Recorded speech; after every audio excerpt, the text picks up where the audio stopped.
حضرت حسن بصری رحمت اللہ علیہ یو سړی راغی وی زما با بچی نشتا نو ورته استغفار وایه ګوره توبه ده بخنه غوښتل دي. بل یو سړی والا راغی وی صاحب زمونږ په علاقه کې قحط دی اوبه نشته ګیا نشته وی استغفار له زور ورکړي. بل یو سړی والا راغی وی صاحب بے مال یم کمزور یم غریب یم فقیر یم بے وسه یم قرضدار یم وی استغفار وایه. یو بل سړی والا راغی وی صاحب څوک مې عزت نه کوي هر سړی مې رټي وی استغفار وایه.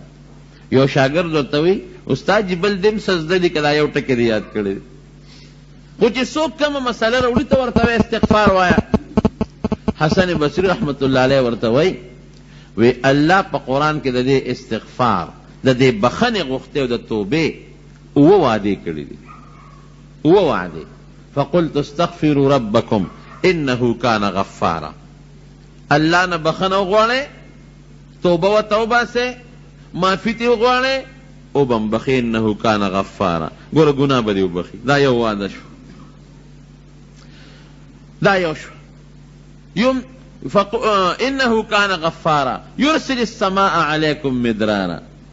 که قحطی باران نکیگی نو په شیبو شیبو باران به در باندې راووري قحط به ختم کی. دو شو ویمددکم باموال که غریبی مال د سره نشتا قرضداری بے کسے مال بدل درکی و بنین بچی دی نشتا زامن دی نشتا زامن بدل درکی سلوش و اجعل لکم جنات یرا مال میں دیر باغون و زمکی میں پکار دی اب ہم دل درکی و اجعل لکم انہارا سیب ددین ہم زیادہ زمکی پکار دی کہ نہرون پکی چلی گی داب ہم دل درکی. ما لکم لا ترجون للہ وقارا عزت سوک نہ کئی پا دنیا کے لئے بیزتے جن دے استغفار وایا اللہ بدل عزت ہم در کی. نو رب العالمین پا قرآن حکیم کے پا دے استغفار وہ وعدی کری دی قرآن کی وہ وعدی کری دی. نو چی وہ وعدی رب العالمین پا قرآن حکیم کے پا استغفار کئی نو دے والی خلقو تبیاد استغفارو نخیم. نو دمارونو پا بخنا بیت اللہ شریف تا مخامخ خدای پاکم بودا یو آیت پر غلاف دا پاس آیاتون لکلی دی کم چې دا بیت اللہ مبارک غلاف تے نو پاگی دا قرآن حکیم آیاتون لکلی دی او دا اللہ نمونا یا حیو یا قیوم او دا حج متعلق سونا آیاتون دی دے پر دیر مزیدار دا سرو درو پا خط لکلی دی دا سرو درو پا تاری پا دا آیاتون لکلی دی. نو ما چې مخامخ ورتاو قتل نو یو آیات پی لکلیو نو دیر خوان دے راک ډیر خوند دی راکا او ډیر د الله په حضور کې شکریه مې ادا کړه او د ډېرې خوشحالۍ د شکریې نه جړا راله هغه آیت داسې دی ومن یعمل سوءا او یظلم نفسه داسې دی ومن یعمل سوءا سو قاری پکې شته او یعمل او یظلم نفسه غالبا یجد الله توابا رحیما مانا به درته وکم. ګوره بیت الله په دې غلاف یې لیکلی دي معنی داسې ده چې څوک ګناه وکړي ګوره قرآن حکیم کې الله چې څوک ګناه وکړي نو ګناه خو موږ ټولو کړې ده که څوک دې پاک شته نشته او یا په ځان ظلم وکړي په ځان زیاتې موږ ټول کوو په ځان زیاتې کوو که څوک ډاکه کوي که څوک غلا کوي که بل ته کنځل کوي که په بل ظلم کوي دا ټول ځان سره ظلم دی ځان سره زیاتې دی. نو الله فرمای د بیت الله په دې غلاف د پاسه دا آیات لیکل شوی دی چې څوک ګناه کوي یا په ځان باندې ظلم وکړي او بیا د الله نه بخنه غواړي یجد الله توابا رحیما الله به توبه قبول کړي او رحم بم پیو په دې بیت الله د پاسه لیکلی. ما وی یا الله تاسو نه مهربانه بادشاہ اعلان درته کوي په ځان دې ظلم او زیاتې وکړو یا ګناه دې وکړه اللہ تا توبہ و باسا در باندے توبہ دیم قبلی او رحمم در باندے کئی انامم دل در کئی. نو بابا مرگرو تاوی چی گورا دا آیات در تمخامخ لکلی شوی دے دا قیامت پرز بدنوز خدای تپوس کئی چی دا اللہ بندنو ولی توبہ نیستا ما خود انسان پڑھکے چولیو نو دا بیت اللہ پا غلاف دا پاسا من پی لکل کری دی در تمی شیشہ مخامخ کلا چی او باسا توبہ بخنا او غوارنو کم بخت بیادیم توبہ نیستا بیا دیم باخنه نه غوښته بیا دیم معافي نه غوښته زما رونو الله په خپل اعلان کوي ما به وی یا الله تا ویلی دي ما نه دي ویلي تا په خپل کتاب کې ویلی دي چې څوک ګناه وکړي او په ځان ظلم وکړي او بخښنه غواړي نو زه یې بخم نو موږ ګناهګار هم یو موږ په ځان ظلمونه هم کړي دي او موږ دنه بخښنه هم غواړو نو پروردګاره زموږ مغفرت نصیب کړي دا به د الله په حضور کې سوال کوي زما ورو او الله دونه خوشحالیږي په توبه مولانا روم صاحب رحمت الله علیه لوی بزرګ هم تیر شوی دی او صوفي مو هغه یو واقع لیکلی ده وی د حضرت عمر فاروق رضی الله عنه په زمانه کې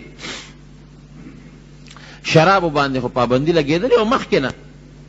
خو عمر فاروق رضی الله عنه په نوره سختي مو کړله چې یاره که چا سره شراب برآمد شو یا چام اسکل نو ګورم به ورسره هغه سخت طبیعته مو سخت مزاجه مو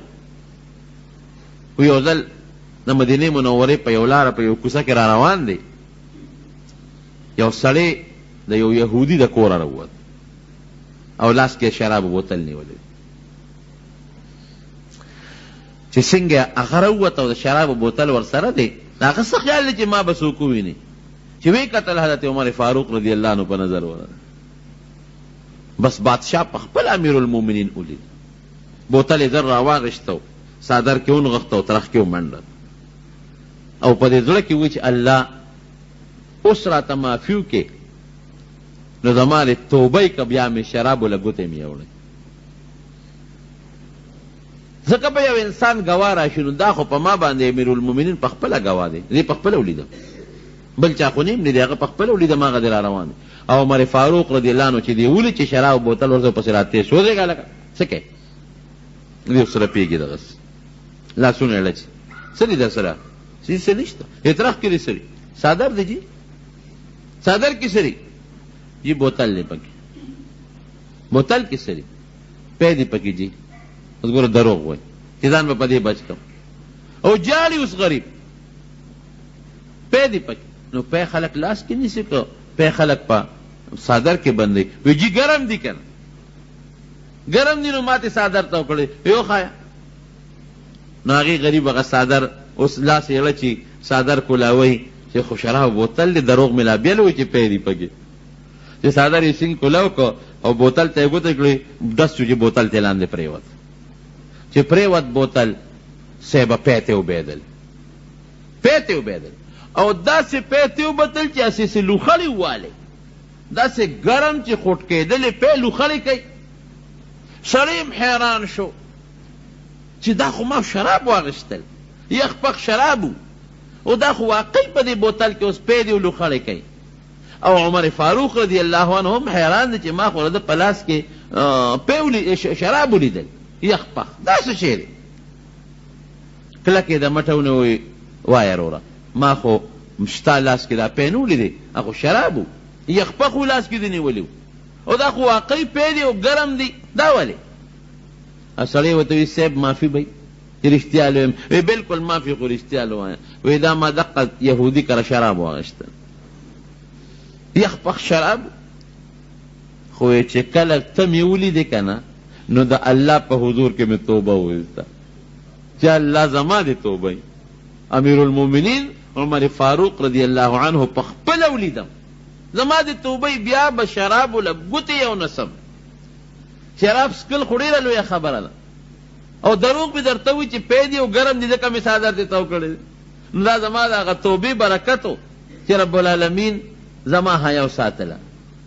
حضرت عمر فاروق رضی الله عنه ورته وایي چې بېشک ستا د توبې د برکت نه خو الله ستا د شراب په دې پیو بدل کړل ستا حیا الله وساتله نو وی دا سره تعجب خبره نه ده